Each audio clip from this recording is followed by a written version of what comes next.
L'analyse de la productivité dans l'économie du football peut être démontée par l'application de la loi des rendements décroissants. La loi des rendements décroissants constitue un apport pour expliquer la justice sociale et la répartition de la richesse, montrant que celle-ci représente un modèle économique injuste et instable. Dans le système footballistique, le partage de la richesse est foncièrement inégalitaire en faveur des propriétaires, des sportifs et des dirigeants. Dans l'économie actuelle, le partage de la richesse se justifie de manière égalitaire à la seule condition de rendement constant. Face à une productivité marginale du facteur capital et du facteur travail diminuant, démontré par la loi des rendements décroissants, un tel système économique, conduit par des rendements en régression, l'évidence impose d'identifier d'autres sources de croissance durable. Il s'agit bien de montrer que baser uniquement une croissance sur le nombre de ressources à sa disposition sur le long terme ne conduit pas à une croissance stable.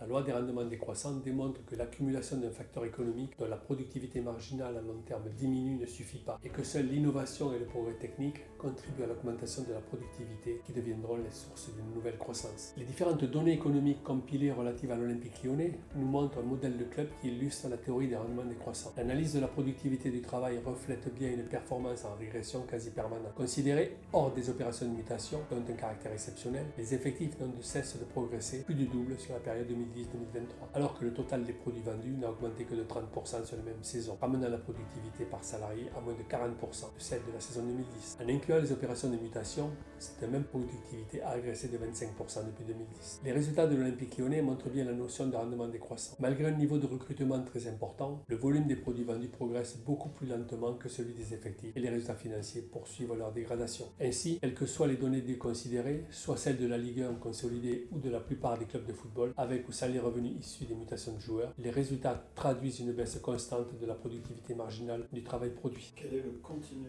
de la richesse au sein du modèle économique du football français ?